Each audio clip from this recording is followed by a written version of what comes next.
बिस्मिल्लाहिर्रहमानिर्रहीम। अस्सलाम वालेकुम व्यूअर्स, एक बहुत ही ज़बरदस्त टॉपिक के साथ आप लोगों की खिदमत में हाजिर हुआ हूँ। कुछ लोगों ने क्वेश्चन किया था कि क्या हम लोग जो है ना 10 लाख की इन्वेस्टमेंट के साथ डेयरी का बिज़नेस कर सकते हैं। तो मैंने इस पर रिसर्च की और लोगों से मालूमात ली और आज मैं आप लोगों के साथ इसी वीडियो के साथ हाजिर हुआ हूँ और मैं आपको बताऊँगा कि 10 लाख की इन्वेस्टमेंट में आप डेयरी का बिज़नेस कर सकते हैं, कितना कर सकते हैं, क्या इसके लिए चीज़ें चाहिए, कितना मुनाफा आप इसमें अर्न कर सकते हैं और इसके क्या डिसएडवांटेजेस और इसमें क्या रिस्क इन्वॉल्व हैं। हाँ, कुछ लोग ये कह सकते हैं कि जी मैं यहाँ पे बैठकर ये बात कर रहा हूँ, ना कि मुझे ये डेयरी में जाकर करनी चाहिए थी, लेकिन मैंने इन्फॉर्मेशन डेयरी वालों से ही ली है और आज मैं आप लोगों के साथ वो सारी इन्फॉर्मेशन शेयर करूँगा। तो बिना किसी डिले के बढ़ते हैं हमारी आज की इस वीडियो की तरफ।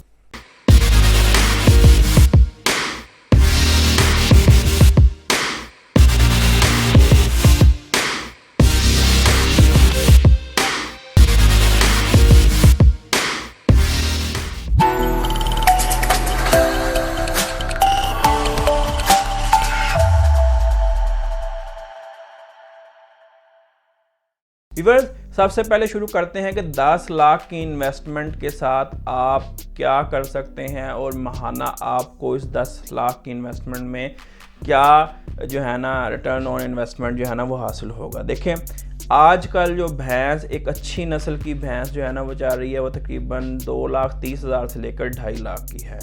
10 लाख की अमाउंट में आपको 4 भैंसें मिलेंगी। एक अच्छी भैंस जो है ना एक टाइम पे 3 से 4 लीटर दूध देती है और अगर 2 टाइम हम उसको दूध निकालें तो वो 8 लीटर पर डे बनता है। 4 भैंसों का डेली का जो दूध होगा वो 8 मल्टीप्लाई बाय 4 जो है ना वो होगा 32 किलो। और अगर हम इस 32 किलो के डेली को मल्टीप्लाई करें मंथ के साथ 30 के साथ तो वो बनता है 960 किलो।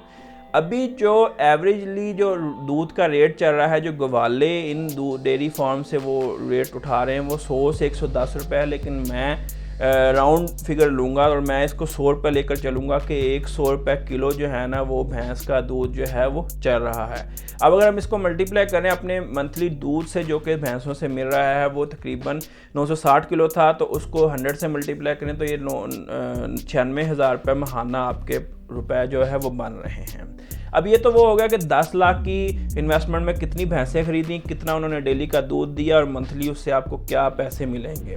अब हम आगे बढ़ते हैं, बात करते हैं एक्सपेंसेस की, जो कि आपके एक्सपेंसेस हैं। देखिए, मैं ये बात कर रहा हूँ इस्लामाबाद और पिंडी के रीजन के लिए। गाँव में तो ये और ज़्यादा कम पड़ेगा, लेकिन अगर हम इस्लामाबाद और पिंडी में जो है ना काम करना चाहते हैं तो मैं उस सूरत में आप लोगों के साथ ये बात कर रहा हूँ। इस्लामाबाद और पिंडी में कुछ जगह ऐसी हैं जहाँ पर आपको ईज़िली डेयरी फार्म्स मिल जाते हैं, जहाँ पे जो है ना आप लोग ये काम बहुत आसानी के साथ कर सकते हैं। अब इसमें क्या क्या चीज़ें चाहिए होती हैं। एक वर्कर चाहिए होता है जो 15 से 18,000 के दरमियान आपको मिलता है। उसके अलावा जो है आपको मंथली इन भैंसों का चारा चाहिए होता है, जो कि अभी इस टाइम के हिसाब से अगर हम मंथली का लगाएं तो वो 15,000 रुपये का बनता है। उसके अलावा रेंट है, जो कि आपने जगह लेनी है। तो अगर आप पिंडी के साइड पर, सोहान वाली साइड पर जाए तो बहुत सारे डेयरी फार्म्स के लिए आपको जगह मिल जाएगी। अगर इस्लामाबाद में आप G15 के उस बैक एरियाज़ में जाए वहाँ पे आपको मिल जाएगी। तो 15 से 20,000 के दरमियान आपको 4 भैंसों के लिए आराम से डेयरी फार्म की जगह मिल जाएगी। तो उसका 20,000 रुपये हम रेंट लगाते हैं और 2,000 रुपये महाना का इलेक्ट्रिसिटी का बिल, 18,000 रुपये लेबर, उसमें 2,000 रुपये ऐड की इलेक्ट्रिसिटी, 20,000 हो गए। 20,000 की आपकी जो है ना ऐड हुई है उसमें जो लैंड की मंथली वैल्यू है उसका जो रेंट है, और 15,000 रुपये का चारा। 18 जमा 2 जमा 20 जमा 15, ये आपका टोटल एक्सपेंस जो होता है वो है 55,000। अब 55,000 में से 96,000 को आप माइनस कर दें तो सीधा सीधा आपके पास जो है ना 41,000 मंथली बचत होती है। अब देखा जाए तो 10 लाख पे 41,000 रुपये बचत बहुत ज़्यादा तो नहीं है, लेकिन on the other hand business के हालात इस तरह के हो गए कि आप छोटे और कम इन्वेस्टमेंट के साथ अच्छा रिटर्न नहीं ले सकते। उसके लिए आपको ह्यूज इन्वेस्टमेंट करनी पड़ेगी। लेकिन आपको मैं एक और चीज़ बताता हूँ, इस बिज़नेस का एक प्लस पॉइंट क्या है और इसमें रिस्क क्या है। देखिए, सबसे पहले हम बात करते हैं रिस्क की। रिस्क में क्या है, सबसे पहले तो जानवर में डिजीज़ फैल सकती है, जिसकी वजह से उसके एक्सपेंस बढ़ेंगे, आपके उसकी मेडिकेशंस के पैसे बढ़ेंगे, और डिजीज़ की वजह से उनकी डेथ्स भी हो सकती है, जो कि आपका लॉस है। और उसके अलावा एक बहुत बड़ा रिस्क इसमें ये है कि उसमें आपको चोरी के भी चांसेस होते हैं, यानी कि आपके जानवर जो है ना वो स्टोलन हो सकते हैं, जिसकी वजह से वो गेन आपका पूरे के पूरे जानवर का लॉस है।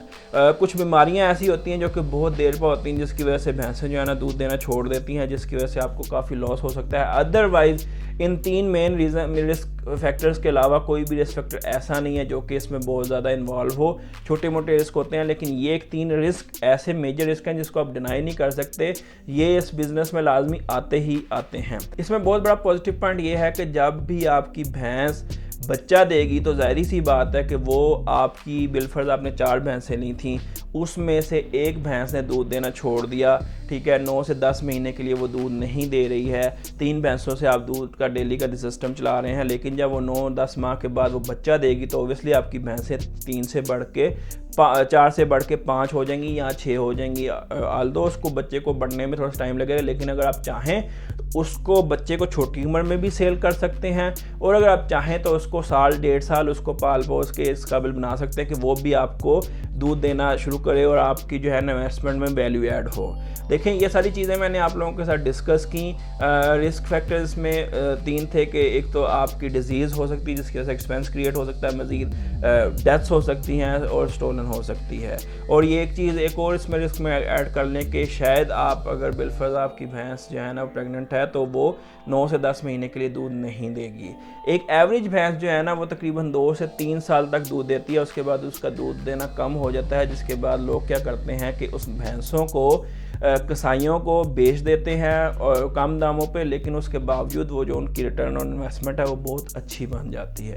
तो ये वो वीडियो थी जिसके अंदर मैंने आपके साथ डिटेल में डिस्कस किया 10 लाख की अमाउंट के साथ आप डेयरी का बिजनेस कितना कर सकते हैं और इसमें क्या मुनाफा हो सकता है, और पूरी डिटेल मैंने आप लोगों के साथ शेयर की है।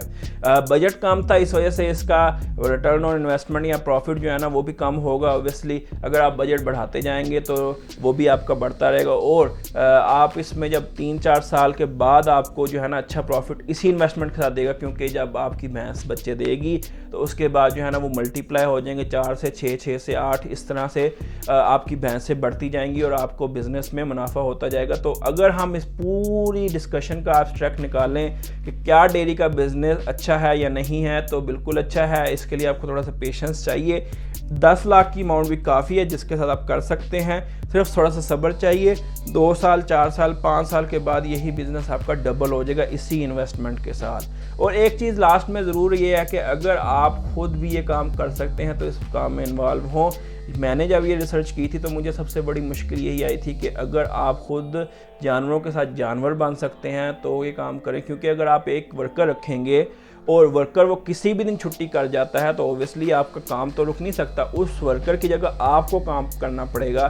तो अगर आप ये काम कर सकते हैं तो आपके लिए ये बिज़नेस बहुत अच्छा है, और अगर नहीं कर सकते तो फिर इस बिज़नेस में मेरा मशवरा यही है कि इस बिज़नेस को अडॉप्ट करने के बारे में मत सोचें। तो ये वो वीडियो थी, मैंने आप लोगों के साथ डिस्कस की कि क्या 10 लाख के अंदर डेयरी का बिज़नेस करना प्रॉफिटेबल है या नहीं। उम्मीद करता हूँ आपकी सारी क्यूरीज क्लियर होगी होंगी और मेरी डिस्कशन भी एक्सप्लेनेशन भी अच्छी होगी, और कोई चीज़ मैंने नहीं छोड़ी होगी। अगर छोड़ी भी है तो नीचे कमेंट करके पूछ लीजिएगा, वहाँ पर मैं आपको उसका आंसर कर दूँगा। वीडियो अच्छी लगी है तो वीडियो को लाइक करें, शेयर करें और मेरे चैनल को सब्सक्राइब करना ना भूला करें। मिलेंगे इंशाअल्लाह ताला आपके साथ नेक्स्ट वीडियो में, तब तक अल्लाह ताला आप सबका हामी नासिर हो। अल्लाह हाफिज़।